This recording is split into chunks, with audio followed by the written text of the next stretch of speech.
Seu imposto de renda pode transformar histórias. Em Cascavel, mais de 80 entidades sociais esperam apenas pela sua decisão. Fale com seu contador e avise que quer destinar parte do seu imposto de renda para projetos sociais da cidade. O recurso que iria para longe fica aqui e ajuda a projetos que transformam a vida de centenas de crianças, adolescentes e idosos. Participe e faça da sua decisão um tributo à cidadania.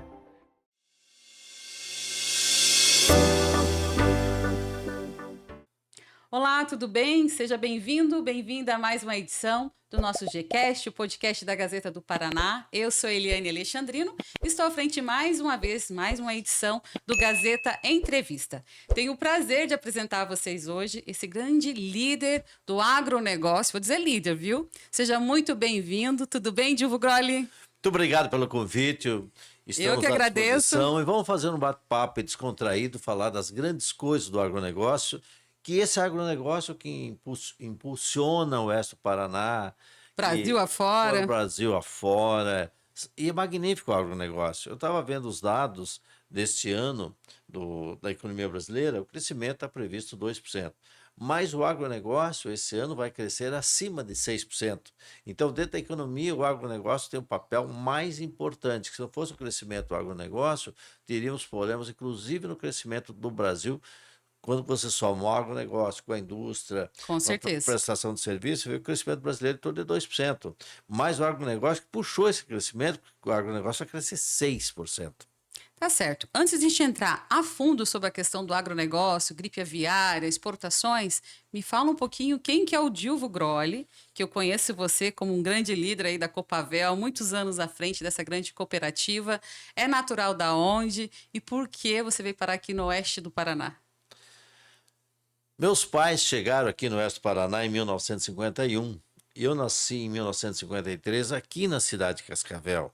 Tive minha primeira profissão e o meu primeiro trabalho era entregar leite na cidade de Cascavel. Olha, leiteiro! Leiteiro. Minha mãe e meu pai moravam, né, numa chácara aqui, onde é hoje ali a Associação Comercial, a Associação Atlética Comercial, Uau. ali no antigo aeroporto de Cascavel.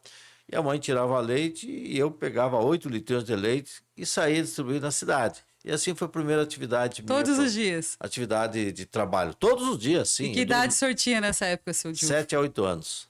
Nossa, começou cedo, hein? Antigamente não existia trabalho infantil, né? Quem era filho de agricultor já ia para a roça. Eu acho que se você tem condições de ajudar a família, você tem que ajudar a família. Precisa. E você vai aprendendo o dia a dia. É evidente que hoje nós temos uma legislação, claro, temos leis diferentes.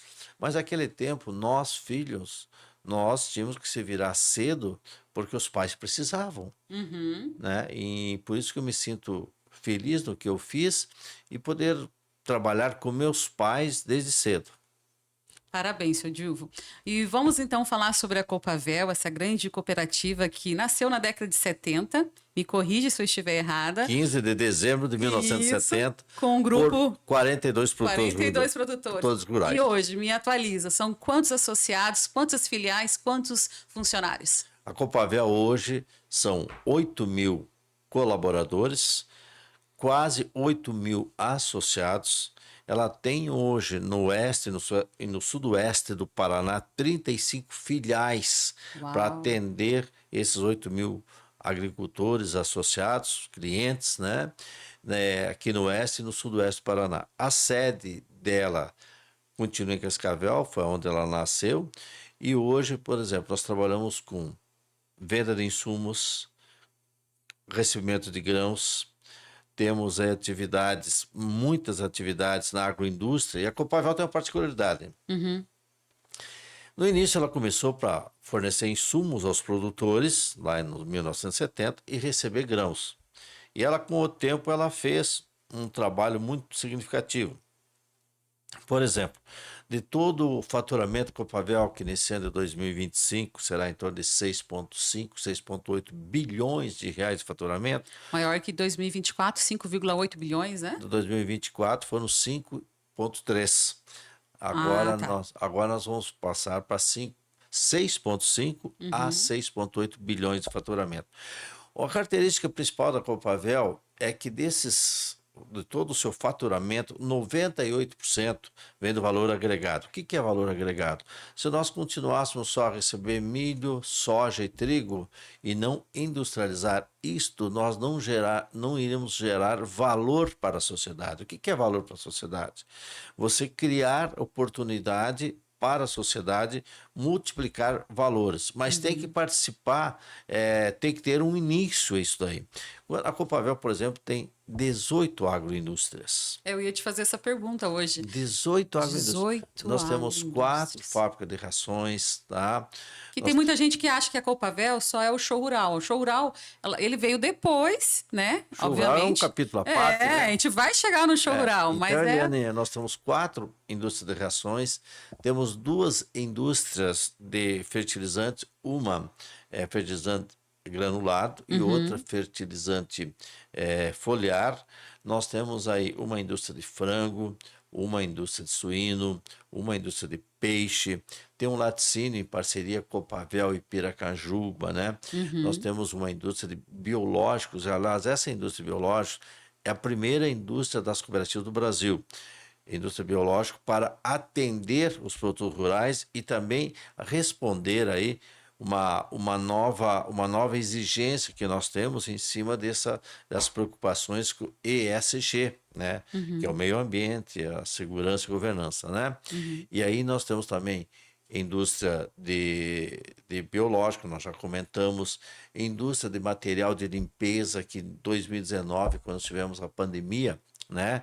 Tivemos um momento muito grande de material de limpeza e também serviu para nós desenvolver certos materiais que nós precisamos na área de limpeza e saneamentos. Temos hoje, no final, e já agora no segundo semestre, uma indústria de embalagem para entender as demandas da Copavel. Então, esse complexo industrial da Copavel, ela saiu do insumos e recebimento de grãos. Com isso, você consegue gerar um valor na cadeia.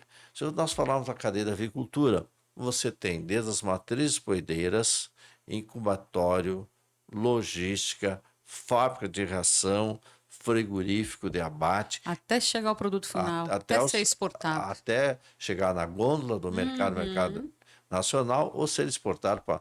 Nós atendemos quase 40 países, né?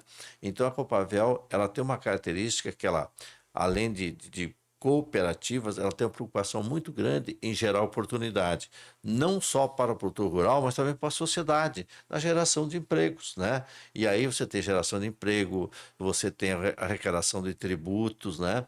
E eu acho que isto faz parte do pensamento, faz parte dos princípios cooperativistas, né? Então, o que é a Copavel hoje? É uma empresa muito bem diversificada. Isso dá uma garantia que essas atividades diversificadas dão uma garantia ao setor do agronegócio, aos associados, aos colaboradores, e aonde nós estamos, nós temos que deixar uma marca de distribuição de renda, não só para o produtor rural, mas também na área urbana, com a geração de empregos, oportunidade.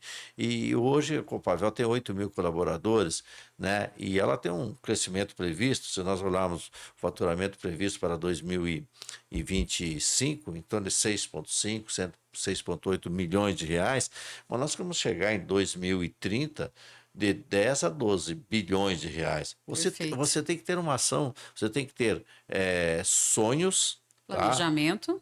Aí você tem que fazer uma ação estratégica com um planejamento e você tem que saber para onde você vai chegar e o porquê você quer chegar lá. E aí, então, tem que ter, nesse planejamento, uma energia, certo? E um compartilhamento desde os princípios do cooperativismo com a sociedade que você está e que a cooperativa tem o aspecto econômico, a sustentação da cooperativa é o aspecto econômico, mas o social.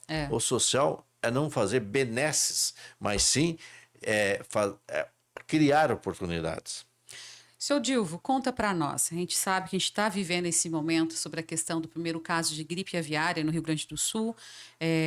todos os órgãos mobilizados, né? Seguindo todos os protocolos. Nós que estamos próximos da Copavel, a gente sabe que você segue rigorosamente todo aquele protocolo, desde a granja, né? A gente hoje no Paraná são mais de 20 mil granjas, né, de aviculturas, né, de quem cria, né, a ave.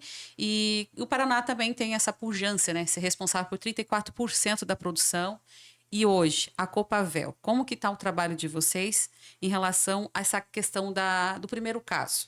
Né? A gente sabe que vocês exportam, né? Nós temos que ter um contexto geral, porque muitas vezes nós ficamos muito fixo, Copavel, frango, Copavel, gripe aviária. Não, vamos falar de um contexto mundial. Primeiro, a gripe aviária começou na Europa em 1996. Sim.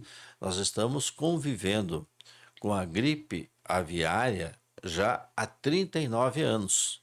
2015, a gripe aviária chegou aos Estados Unidos. Hoje, os Estados Unidos tem a maioria dos estados com problema sanitário da gripe aviária. Vivendo essa crise, né? Lá. 2023, ela chegou no Brasil através de aves migratórias, silvestres, migratórias, no litoral brasileiro, lá na região do Sudeste, tá?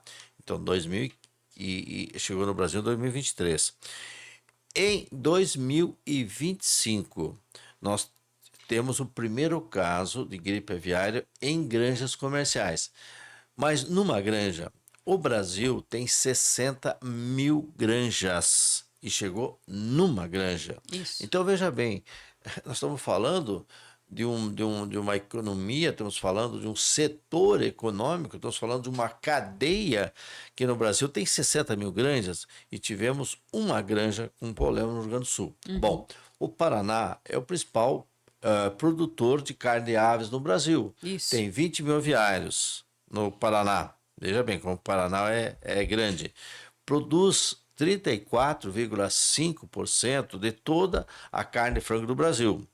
O Paraná é muito ativo. Desses 34,5%, que é um terço, mais do que um terço da produção de aves do Brasil, o Paraná é o maior exportador do Brasil, em torno de 39,5% de toda a carne exportada do Brasil vai. E para quantos países o Brasil exporta? O Brasil exporta para 140 países. 140 países. Tá? A Copavel exporta carne de frango para mais de 30 até 40 países. Então, a carne de frango é coisa muito dinâmica. Temos o problema agora de uma granja com problema sanitário da influenza num montante de 60 mil granjas no Brasil. Mas não é um fato único no mundo. O mundo está convivendo há 39 anos. Você tem hoje os controles sanitários. E o Brasil, por que o Brasil só teve o primeiro caso em 2025, se isso já está acontecendo no mundo desde 96, há 39 anos? Aí, o controle sanitário. Exato. As nossas exigências no Brasil, por parte do Ministério da Agricultura, das secretarias dos estados, das prefeituras municipais, as empresas integradoras e cooperativas que têm um controle sanitário e uma expertise, certo? E tem conhecimento muito profundo. Então não é, tem o agricultura do Brasil e daí? Nós temos o melhor controle sanitário do mundo, porque senão tinha acontecido bem antes. Há 39 anos isso aí está no mundo. Verdade. E outra coisa, a carne de frango é segura. Ok? Vamos deixar claro para o pessoal que está assistindo a gente, certo, porque Eliane. a gente tem as fake news que se espalham nas redes sociais, né? A gente pode continuar comendo a proteína tranquilamente, a carne de frango, o ovo. Você não acredita que vai ter uma queda nos preços aí nas próximas semanas por conta da barreira lá dos países, lá de fora? Quanto que o Brasil produz de carne de frango? Arredondando o número, mais ou menos 15 milhões de toneladas. Tá? Quanto que o Brasil exporta de carne de frango? No último ano, 2024, nós exportamos 5.295.000. É uma exportação mais de um terço da nossa produção, tá? E aí, então, você falou em exportação, quanto que vai afetar o Brasil? No primeiro momento, as nossas exportações talvez caiam aí em torno de exportamos 5,2 milhões de toneladas no ano 2024, talvez teremos aí um reflexo, certo? Em torno, estou sendo aqui números nossos, da Copavel, e eu estou sendo também portador desse número, em torno de 1 milhão e meio de toneladas. E o que é 1 Isso milhão em e meio? porcentagem dá quanto? Em 1 milhão e meio de tonelada vão ser os países aí estão nesse momento não estão importando 1 milhão e meio de toneladas. Mas qual é a produção do Brasil? A produção do Brasil é 15 milhões de toneladas. Então teremos um reflexo em 10% da produção. Tá ok. Mas o mercado interno brasileiro, que absorve, certo, quase 10 milhões de toneladas, em torno de 9,8 milhões de toneladas, equivale, isso é uma estatística, é um dado que nós já temos há muitos anos, nós estamos consumindo, nós brasileiros, 45,5 quilos per capita. Ok? Se nós somos em torno de 215 milhões de pessoas e teremos aí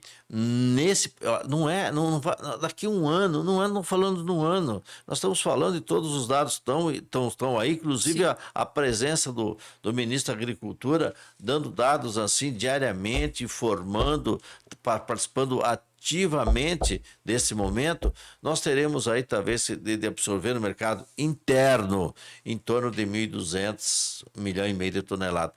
Mas no momento de 30 dias, tá? E aí as pessoas questionam, vai ter pressão nos preços? Eu acho que quando tem... O que é economia? O que é economia? Economia é oferta e demanda. Isso é economia. Nós estamos num país que a economia comanda. Comanda não. Os princípios econômicos são de acordo com os princípios de livre iniciativa, tá? Então, se você tem mais oferta de carne e frango, é evidente, se a economia é oferta e demanda, você tem uma oferta maior do que a demanda nesse momento, teremos uma pressão nos preços. Mas por quanto tempo? Nós teremos que conviver com esse problema aqui por 30 a 40 dias no máximo. No máximo. Por quê? Os países do mundo têm o Brasil como um país que tem um bom controle sanitário. Veja bem, nós temos um controle sanitário no Brasil da carne de frango, da criação do frango, que é reconhecido pela Organização Internacional de Epizootias. Então nós somos reconhecidos, nosso controle é reconhecido. E nós trabalhamos com rigor nesse controle, desde as galinhas poedeiras, incubatório, as pessoas que têm as granjas, que são os produtos rurais, a parte logística, o frigorífico. Existe um controle total sobre todas a fábrica de ração, sobre todas essas etapas, ok? Então, além de ser um alimento seguro, é reconhecido no mundo todo. Primeiro momento, certo? Os países falaram assim, ó, vamos aguardar, então vamos segurar a exportação do Brasil. Hoje está em torno dos 20 países, mas tem um reconhecimento do Brasil na Organização Internacional de Epizootia, OIE, que nós aqui somos diferentes da Europa. A Europa, a União Europeia, é 27 países. Esses 27 países, certo, lá da Europa, quando dá um problema na Itália, não afeta a Alemanha. E aqui nós somos o tamanho da Europa, eu não tenho esse número exato, certo? Mas somos o tamanho da Europa, um pouco mais, um pouco menos, tá? E então nós fizemos esse trabalho internacional, certo? Departamentalizando o país. O Rio Grande do Sul é considerado um departamento que é o tamanho de muitos países do mundo, Europa, né? Da Europa também. Paraná é outro. É outro estado. Então, nós departamentalizamos. Perfeito. E agora, depois que nós estamos tendo um problema de um caso somente em 60 mil granjas de gripe aviária, então nós estamos agora falando com os países, aí o Ministério da Agricultura, as empresas, dizendo, bom, a questão aconteceu no Rio Grande do Sul, então nós vamos trabalhar o Rio Grande do Sul e vamos trabalhar os outros estados que são livres. E aí que está começando agora o reconhecimento internacional de estados livres e um estado somente no Rio Grande do Sul.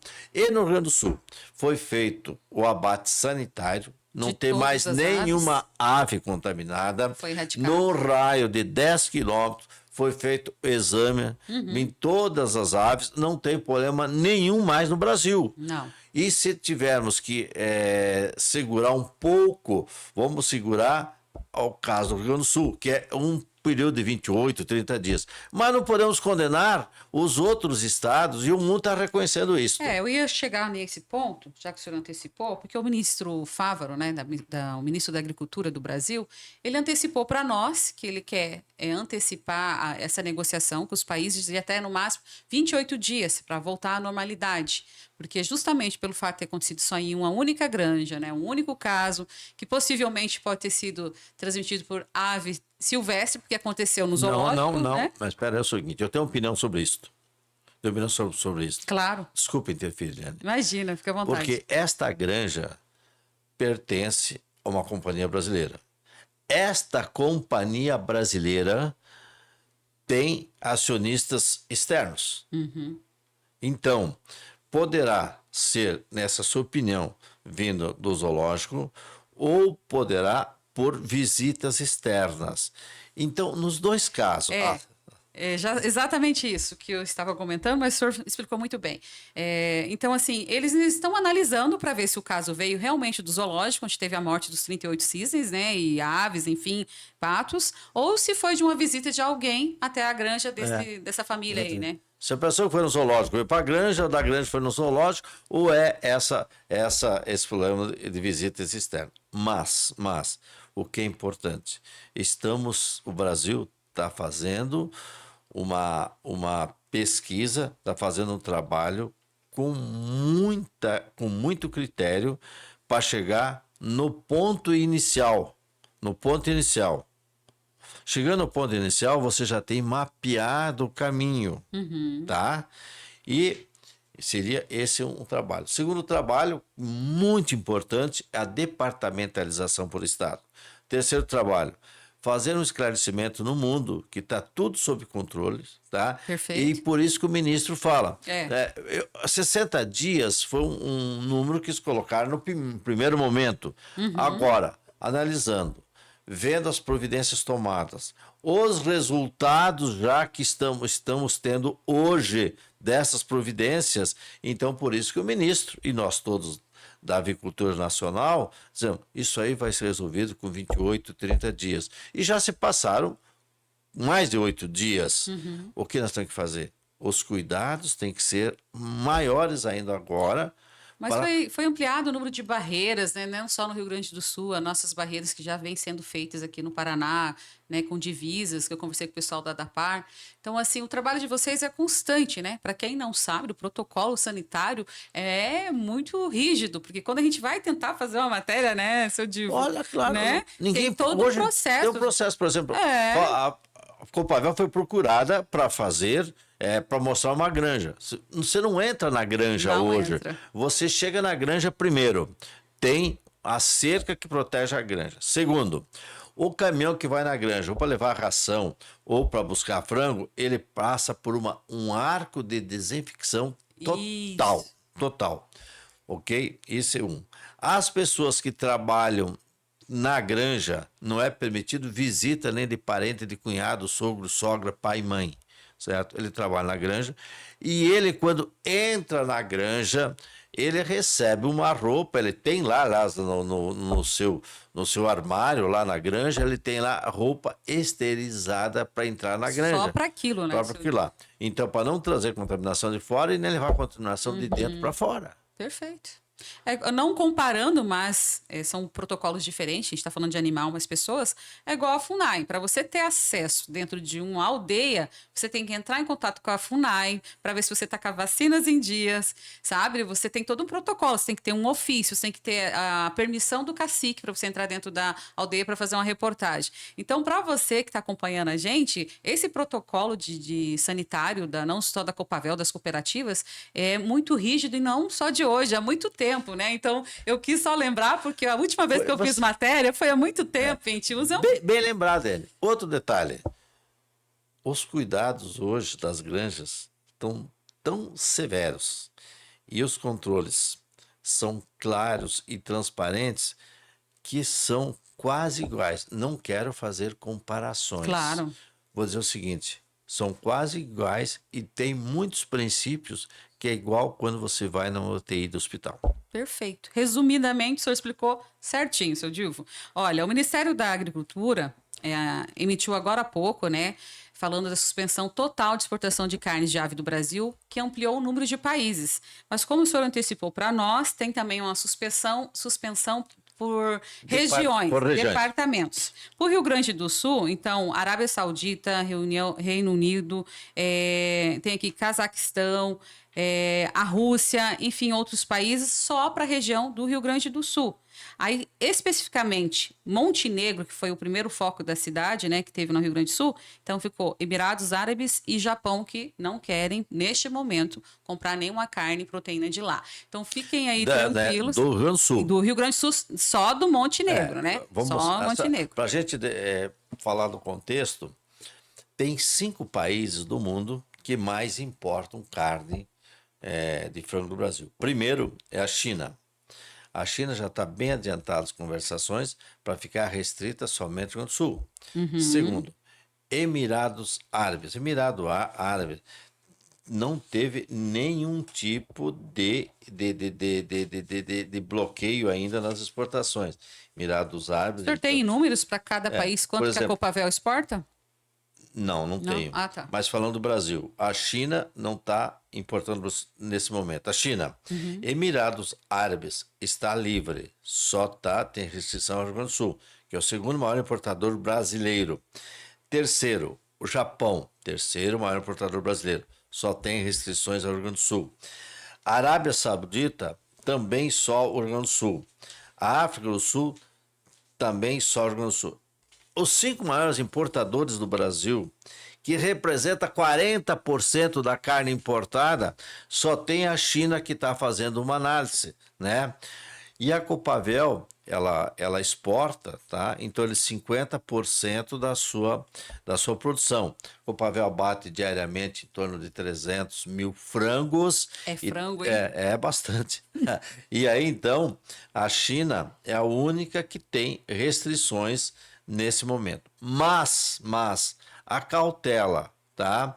Nós estamos conversando com os nossos importadores, assim como o governo federal está conversando com todas os países para deixar bem claro e ser transparente nesse momento.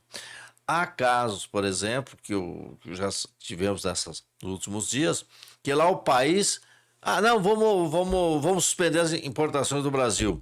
Consultas a embaixada aqui no Brasil, a embaixada esclarece o que está acontecendo no Brasil, que é somente um estado, somente uma granja, tá?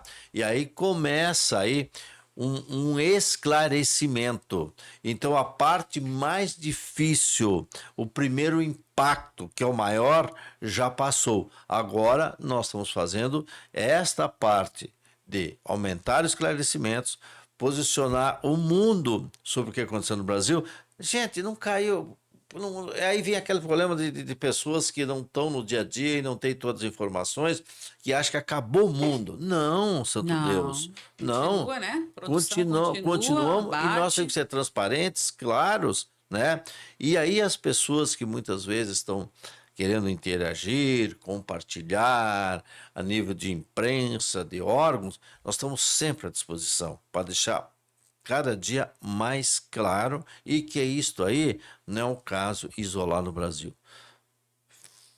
Influenza aviária, está em mais de 40 países e faz 39 anos que ela tem esse vírus no mundo.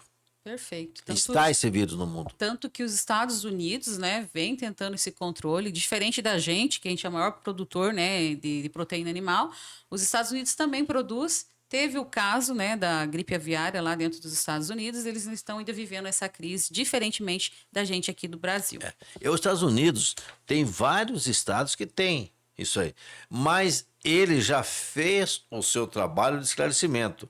E o que nós estamos fazendo hoje. Então é só copiar o que os Estados Unidos estão fazendo. Aqui vai ser muito mais fácil.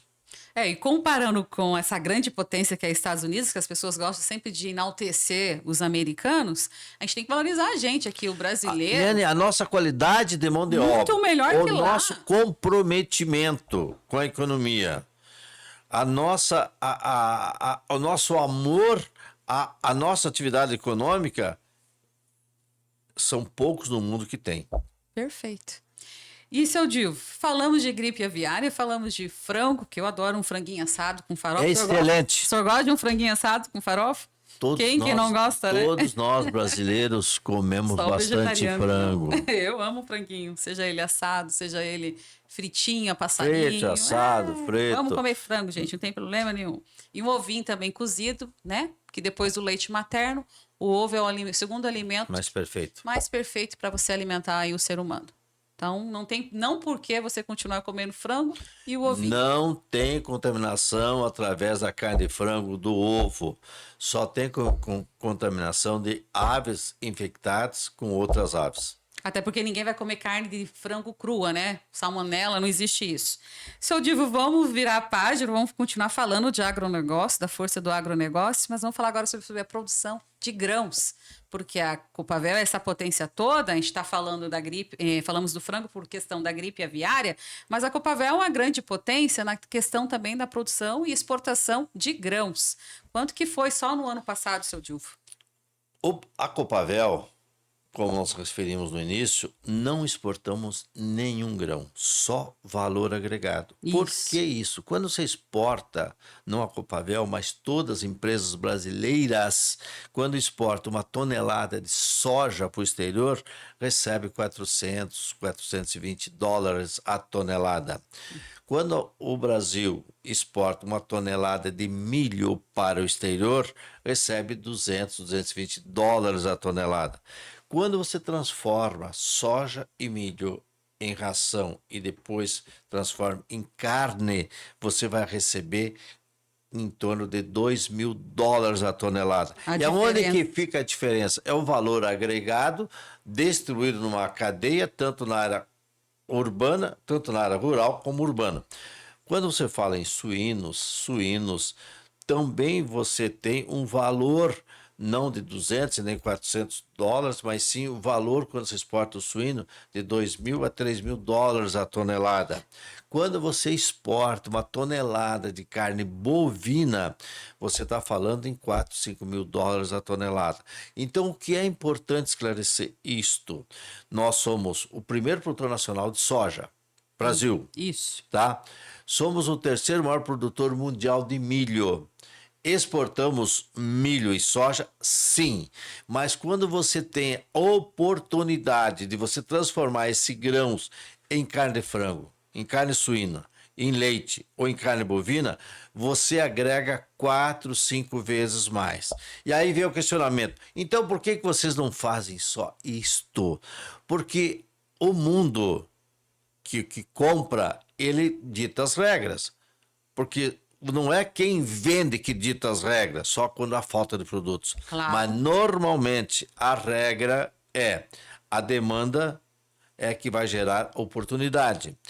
O mundo tem demanda de soja grão, milho grãos e tem carne. E aí você tem que navegar nesse mundo de acordo com as necessidades desses países que estão necessitando. Vamos falar da China? Vamos. A China, ela importa muito grão de soja. Muito. A China importa mais em torno de 100 a 110 milhões de toneladas de grãos de soja. Ah, por que não importa farelo e óleo? é uma demanda deles e eles querem que seja assim, porque é mais fácil você exportar, segundo eles. Para nós seria melhor vender Mandar o produto pronto. Pronto, farelo de soja, óleo de soja e até a carne. Eles lá, por exemplo, eles produzem bastante milho. Então, por isso que eles compram a soja em grão, industrializa o grão, o óleo vai para a alimentação humana, o farelo vai para compor a ração, tá? E aí, então, eles fazem muita carne lá. Tanto é que é na produção suína no mundo, certo? O mundo, a produção de suíno hoje está em torno de 102 milhões de toneladas de produção. A China produz 55, 57, né? E a China, então, ela tem uma tradição de consumo na carne suína. Como nós no Brasil tivemos muitos anos a tradição do consumo da carne bovina, que nós tínhamos facilidade de produzir a carne bovina. Aí, para a questão de competitividade, o frango hoje nós consumimos em torno de 45 quilos e meio per capita. A carne bovina cedeu espaço para o frango e hoje está em 38 a 40. No ranking ela vem em segundo lugar. Vem em segundo lugar. Mas por quê? É uma questão de posicionamento da carne para o consumidor dentro de um valor que aí que tem a competitividade nas carnes. Então, quando a gente fala assim, mas por que isso não exporta só carne, por que exporta o grão? Gente, você tem que conviver com a demanda mundial e as necessidades. De cada país, de cada cultura, né? Que é diferente de nós aqui. Seu Dilvo, falando ainda na questão de produção de grãos, o Brasil aí cresceu nos últimos 35 anos números alarmantes, né? Crescemos aí 468% em produção de grãos. 468% de produção de grãos, isso equivale a um crescimento de 5%. Vamos pegar esse número seu. O Brasil cresceu em 35 anos 468% na produção de grãos. E quanto que o Brasil expandiu de áreas, tá? A área é em torno de 120, 125%. Então, ora, se você cresceu na produção 468%, e aí 120, mais ou menos, em áreas, você quer dizer que você agregou valor na propriedade rural. Como? O que é se agregar valor? Aumentou a produtividade através de inovações e tecnologias. Outro detalhe, mesmo que você não me pergunte, se você me permitir assim, claro, ser um pouco ousado, aí fala o seguinte, falam para nós, escuta, mas o Brasil está destruindo árvores. Gente, o Brasil, bem calmo agora, para todo mundo ouvir. Nós temos um país com 853 milhões de hectares. Este mesmo país planta em 81 milhões de hectares. Isso quer dizer 9% do território. Imagine se 853 milhões de hectares e nós estamos aproveitando 81. Nós temos mais de 150 milhões de hectares, certo? Para ser aproveitados para a agricultura sem mexer nos 41% da floresta amazônica, sem mexer nos 13% das reservas indígenas, sem mexer nos 6% que são reservas que nós temos, tipo a floresta aqui do Parque Nacional do Iguaçu. Então o Brasil preserva 60% a 60% do seu território e planta em 9%. Esta é a grandeza do nosso país. E isso nós não precisamos destruir nenhuma uma árvore para aumentar a área de produção de grãos, porque nós temos aí, se plantamos em 81 mil hectares, 81 milhões de hectares, nós temos mais do que o dobro de terras disponíveis sem mexer nas questões de reservas indígenas, reservas tipo o Parque Nacional do Iguaçu e também a Mata Amazônica. O senhor falando em questão de indígenas, terras indígenas, a gente sabe que a nossa região oeste aí sofreu ano passado, vem sofrendo essa questão de conflitos, né? E agora, recentemente, a Itaipu vai bancar boa parte da compra de novas terras para adequar essas aldeias aqui na nossa região oeste. Como o senhor tem avaliado essa questão, se é que o senhor pode dar essa opinião sobre esses conflitos, essas invasões de terras? A gente sabe que o produtor rural aí sustenta o PIB brasileiro, né? E o que me chamou a atenção é que essa compra de terra que está sendo feita aqui na nossa região os prefeitos não foram consultados, que eu conversei com o prefeito de Terra Roxa, os moradores não foram consultados, a população não foi consultada. Fizeram reunião a portas fechadas e não teve nenhuma audiência pública. Como que o senhor avalia? Primeiro, se nós temos problemas, vamos resolvê-los. Segundo, a melhor maneira de você resolver os problemas e criar uma sintonia perfeita, o melhor possível, é consultar todos os envolvidos. Perfeito. Até porque em Guaíra, por exemplo, os últimos conflitos teve mortes muito violentas, né? Teve índio até decapitado.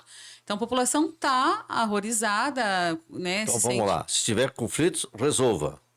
Envolva toda a sociedade para que nós não tenhamos requisitos no futuro ou qualquer brutalidade. Perfeito. E show rural? Vamos falar de show rural, porque as pessoas acham que a gente já fez aqui, explanamos um leque da Copavel, né? O que exporta, o que produz, o que faz, suas filiais, seus, né, associados, funcionários. Agora vamos falar de show rural, que é esse grande sucesso de vocês essa feira, que se tornou aí, vamos dizer assim, mundial, porque quando a gente vai fazer a cobertura de show rural, tem gente de todas as partes do mundo. E conta para nós, 2025 foi um grande sucesso, né? Superaram novamente as expectativas em números de negócios. E o que a gente pode esperar para o tema que vocês vão abordar já em 2026? O Show Rural tem uma história e é um evento tradicional. A história do Show Rural começou em 1989. Fazem 38 anos já que estamos realizando o Show Rural. Certo? 38. Seu Dilvo, desculpa eu te interromper. Eu até achei uma foto antiga, vou tentar passar para o Papinha, da primeira edição do Show Rural de vocês. Gente, é brilhante. Foi na 277, explica melhor para nós. No mesmo local que realiza hoje. Você estava no meio da rua. Exatamente. O Show Rural começou lá naquele local e começou em 1989 com 15 empresas e 110 visitantes. Mas nós tínhamos em mente um objetivo, de fazer aquele evento chegar um dia a 10 mil pessoas. Aquele evento, no primeiro ano, foi 110 pessoas. Nós tínhamos uma pretensão de chegar a 10 mil pessoas. E foi o primeiro evento da América do Sul nesse modelo. Todos os eventos eram aquelas exposições grandes e boas, tradicionais.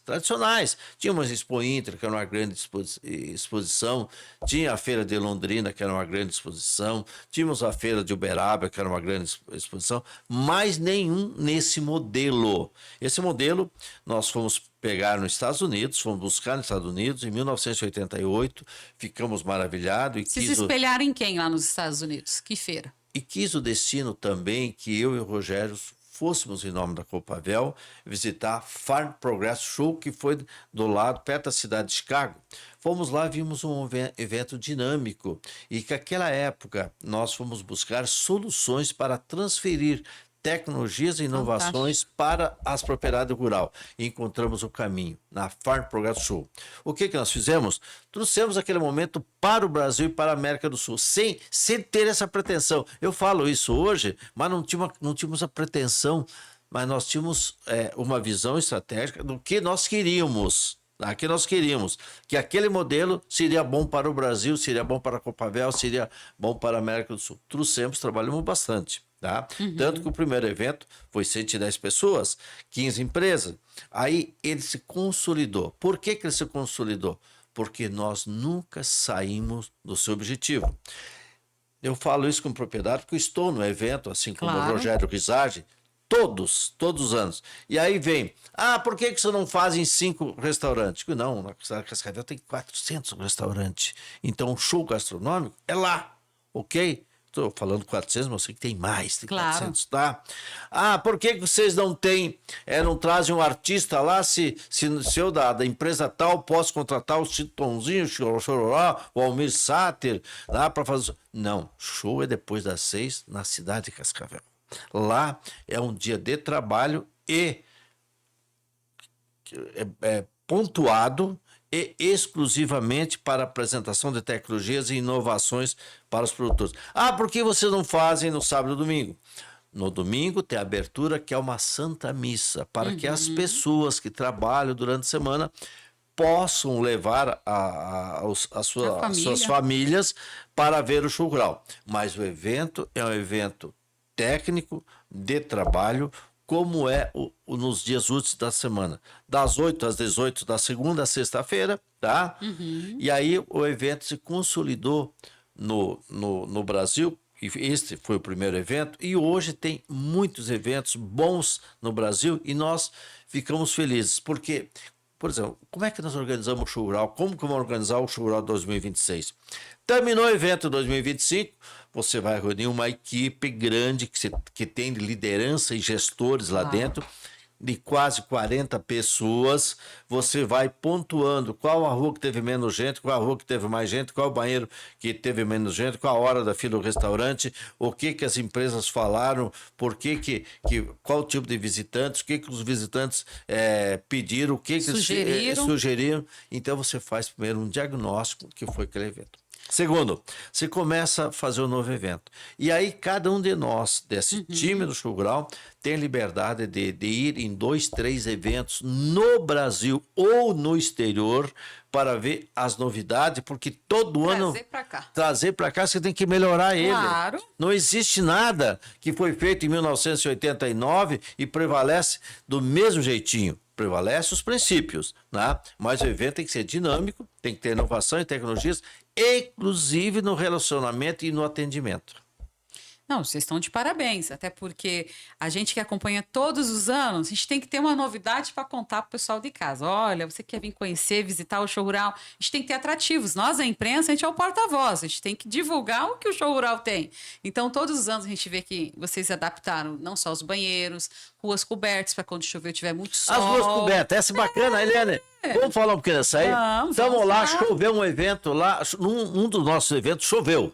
Caramba, e agora? Acabou. Onde o povo vai correr, vai se esconder da chuva? Acabou o evento. Não. Isso aí é um problema sério. Claro. Reuniu o time lá e um senhor que não é nem da alta administração da Copavel, nem gerente da Copavel, falou, vamos cobrir as ruas. Como cobrir as ruas? Ele te deu a solução. Como é? Vamos cobrir. Aí começamos a cobrir as ruas.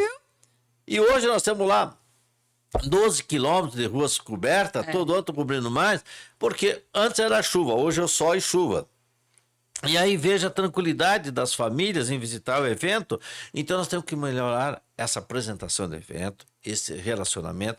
E você falou dos banheiros. Banheiros têm que ser fixos, né? Não pode ser banheiros... Nosso entendimento, não é que não pode, o nosso entendimento.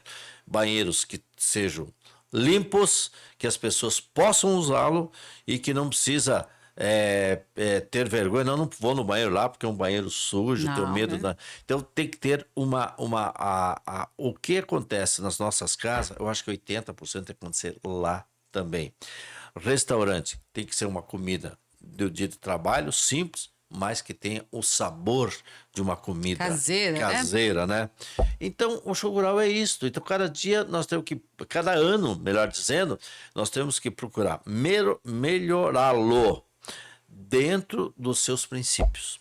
Uma coisa que eu adoro quando eu vou cobrir o show rural é ver aqueles ônibus chegando com as mulheres, sabe? As agricultoras de várias regiões, vem aquelas caravanas que delas querem ter não só conhecimento, dela quer lá conhecer mais sobre aquela determinada planta, já quer levar uma mudinha. Isso. Aí tem aquele barracão fantástico de agroindústria que vocês acabam aí mostrando o talento das pessoas que fabricam a cachaça diferente.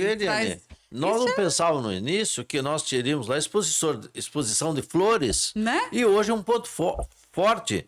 Nós não pensávamos no início que lá teríamos exposição da agricultura familiar, e hoje é um ponto forte. O que é isso?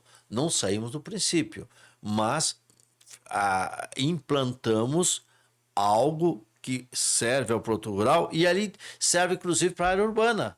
Ok? Então tem que melhorar os pontos, mas continuar no princípio. Mas quem que nunca foi no show rural, atira a primeira pedra se não tirou foto com as florzinhas.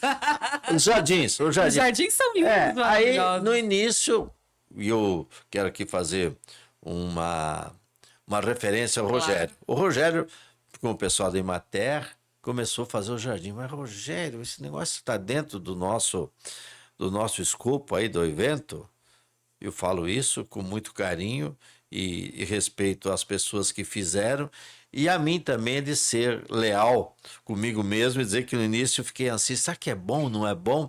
Aí depois comecei a ver a alegria das pessoas de tirar foto. Parar para filmar, para falei, fotografar. Tá um ponto forte no show rural, que é a beleza. E aí começamos a estudar algumas coisas. Aí fomos ver que essa que acontece no show rural também acontece na Disney. Viu? Não é só o Mickey que tá lá, tem que ter um ambiente pro Mickey, tá? Se virar lá dentro. Tem que ter um espaço para você fotografar e lembrar a lembrança que você passou pela feira ou, né, ou no parque de diversões. Seu Dilvo, tá chegando o fim a nossa entrevista, nosso bate-papo. Você viu como é que passou rápido? Foi leve? Foi rápido? Foi agradável também. Ah, fico feliz. Mais uma vez eu gostaria de agradecer sua presença, dizer que a Gazeta do Paraná sempre estará com as portas abertas para sugestões de pauta. Quando o senhor quiser vir tomar um café com nós ou bater um papo aqui, tá? Fique sempre à vontade. Me passa as novidades da feira de 2026, que a gente com certeza estaremos lá presente todos os dias para ajudar na divulgação e mostrar esse excelente trabalho que o senhor e toda a equipe, né? O senhor Rogério Rizardi, toda a equipe atrás de vocês que fazem esse show rural ser a potência que é. Eu te agradeço muito, Helena, essa oportunidade em nome da Copavel, em nome de todos os associados, em nome de todos os colaboradores. Eu quero agradecer também toda a equipe da Gazeta do Paraná nesse momento. Quero transmitir a você e você seja a portadora para toda a equipe. Agradecer ao Marcos Urbighieri, o fundador, proprietário e toda a sua família e seu time, e dizer que nós sempre estamos à disposição. E o que é mais importante, nós de Cascavel, nós do estado do Paraná, nós do Brasil, temos que interagir e somar todas as oportunidades que nós temos, aproveitando todos os momentos de divulgar a nossa cidade, o nosso estado e o nosso país. E obrigado a você por essa oportunidade, e foi uma entrevista agradável e uma entrevista que deu oportunidade a nós da Copavel falar sobre a Copavel, esclarecer fatos do momento e nos leva a acreditar cada dia mais que o futuro nosso é grande e grandioso. Parabéns pelas palavras, pela colocação, e a gente que agradece. O senhor sempre solícito, não só com a gente da Gazeta do Paraná, mas toda a imprensa de Cascavel, meus colegas concordam, que o senhor nunca deixou a gente na mão, ninguém da imprensa, né? A gente chega de manhã lá para cobrir o evento ou fora do evento, show rural, o senhor sempre muito simpático, Muito sempre obrigado. Agradável. Obrigada, seu Dilfo. Muito obrigado e até qualquer momento. Para você que nos acompanhou até agora, fica aí então a dica do seu Dilvo, né? Um franguinho assado com a farofinha no fim de semana vai muito bem aí com a família toda. Mais uma vez, muito obrigada pela companhia. Peço para você continue curtindo as nossas redes sociais, né? Mande sugestões de pautas e aproveite que você também possa ter um bom fim de semana aí e sempre ligadinho com a gente aqui na Gazeta do Paraná. Muito obrigada e até a próxima.